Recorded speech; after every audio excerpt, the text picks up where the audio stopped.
Dolny Śląsk to kraina zamków, pałaców i niewybuchów.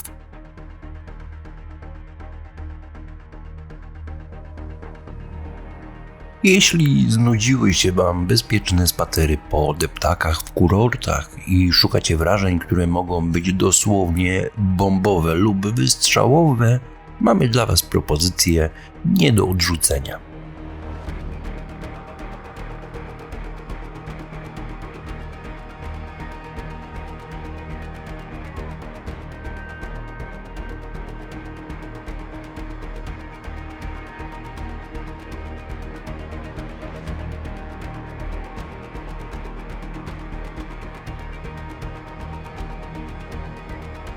Oficjalnie Luftwaffen-Munitionsanstalt 38 Striegau.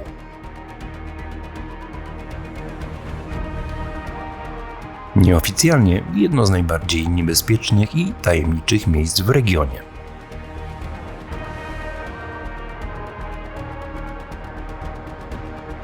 To tutaj III Rzesza postanowiła składować to, co miała najbardziej wybuchowego.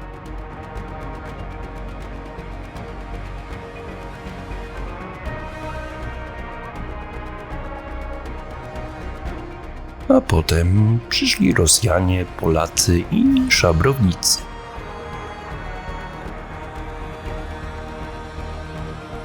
Dziś zabierzemy Was na wycieczkę w miejsce, gdzie tabliczka "Wstęp zbroniony" to nie sugestia, a dobra rada od anioła stróża. Zapnijcie pasy, załóżcie kaski i nie dotykajcie niczego, co wystaje z ziemi. Zacznijmy od początku, czyli od lat 20. ubiegłego wieku.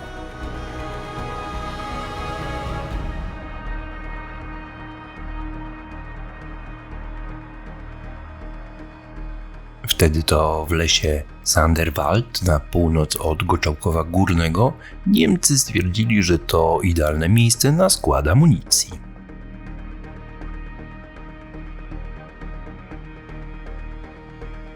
Cisza, spokój, ptaszki śpiewają. Idealne warunki dla bomb lotniczych.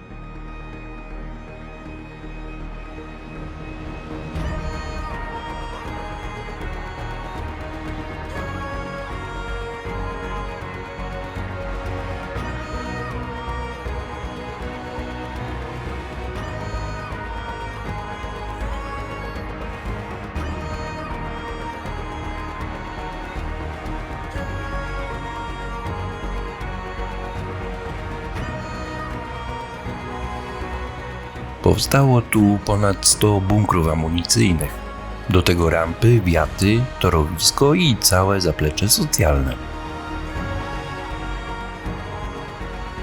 Były domy dla oficerów, kasyno, a nawet dworzec kolejowy.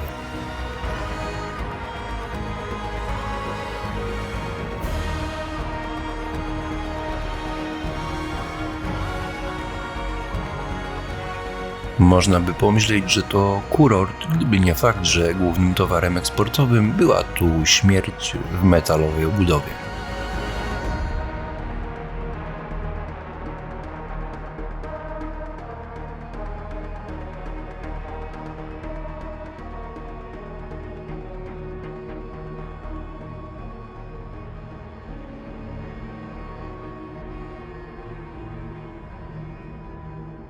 Kompleks był pilnie strzeżony, co w sumie nie dziwi, biorąc pod uwagę, że jeden niedopałek papierosa mógłby zmienić mapę powiatu świdnickiego.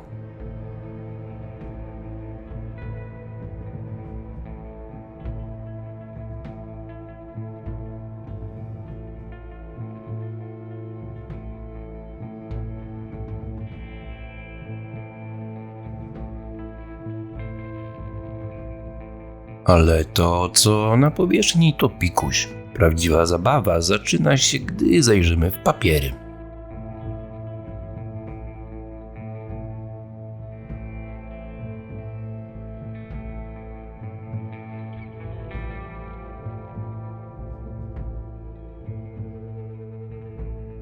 Hans-Walter Wichert na swojej liście kodów pisze o podziemnym obiekcie w Strzegomiu, kryptonim Baltazar.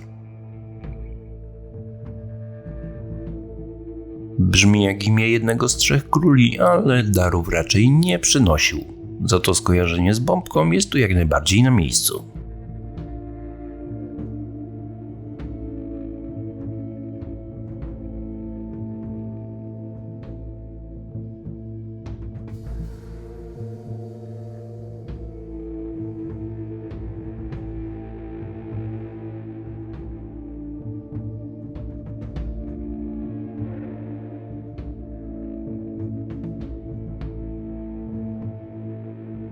W 1953 roku Henryk Wcisło znalazł w archiwum notatkę.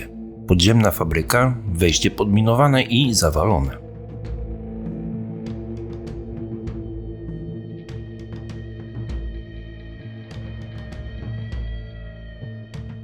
Wyobraźnia poszukiwaczy skarbów ruszyła z kopyta. Widziano już oczami duszy wielkie hale, bursztynowe komnaty i złote pociągi.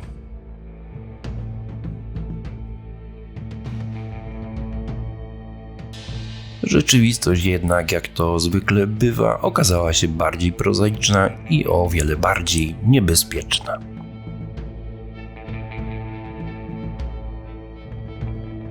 Spójrzcie na skany LIDAR.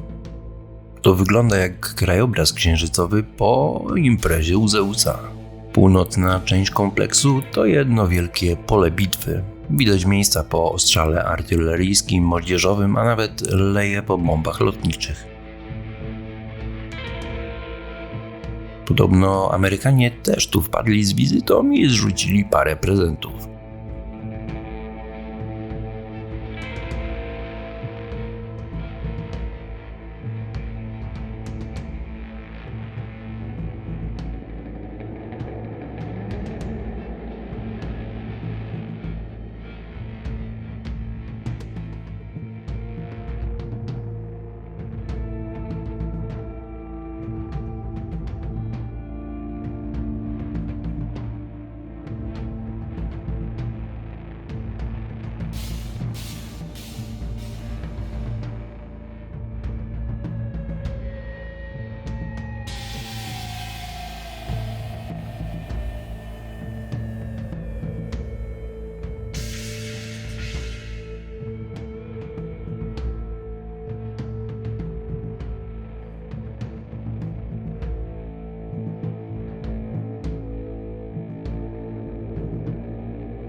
Większość bunkrów została wysadzona. Czy zrobili to Niemcy, uciekając w popłochu? Czy Rosjanie, którzy mieli specyficzne podejście do inwentaryzacji? Jak wysadzimy, to nie trzeba będzie liczyć. A może to efekt powojennej utylizacji niewybuchów metodą na hura?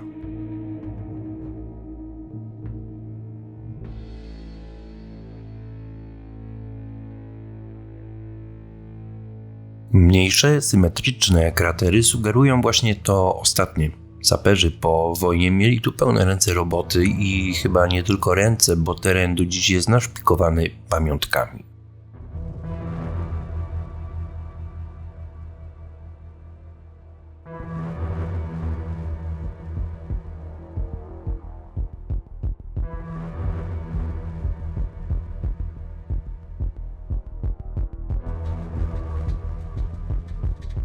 W części południowej mamy węzeł komunikacyjny, bocznice, rampy. Tutaj też widać ślady apokalipsy. Celne trafienia w tory.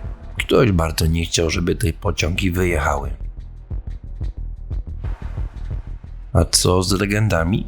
Oczywiście są. Najlepsza mówi o muchołapce z Ludwikowic Kłodzkich.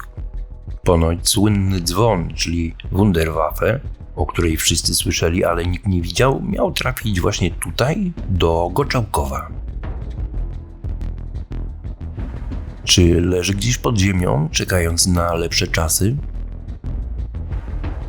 A może to tylko kolejna bajka, żeby przyciągnąć turystów w klapkach? Po wojnie gospodarzem terenu była Armia Czerwona. Podobno trzymali tu rakiety do Katiuszy, a potem smary i oleje. No, logicznie, jak ktoś wybuchnie, to niech się przynajmniej dobrze pali.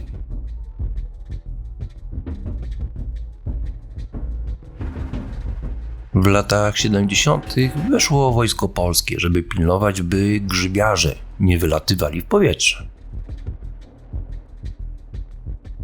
Dziś część terenu należy do Lasów Państwowych, a część jest w rękach prywatnych. Za wysokim murem w dawnych budynkach administracyjnych działał zakład kamieniarski i gospodarstwo Struś. Strusie w byłej fabryce amunicji? No czemu nie? No szybko biegają.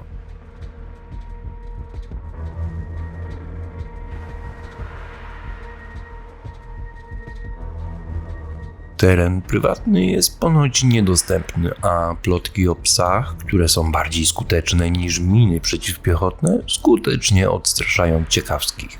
Mimo że to lepiej, bo Luftmuna to nie Disneyland. Tu nie ma pluszowych myszek, są za to zardzewiałe zapalniki.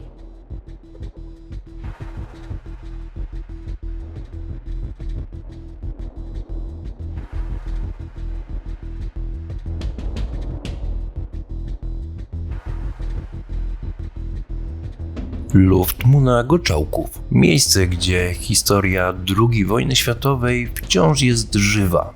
I to dosłownie, bo materiały wybuchowe mają długi termin przydatności. To fascynujący kawałek Dolnego Śląska. Pokazuje potęgę niemieckiej machiny wojennej, chaos końca wojny i powojenne próby radzenia sobie z tym trudnym spadkiem.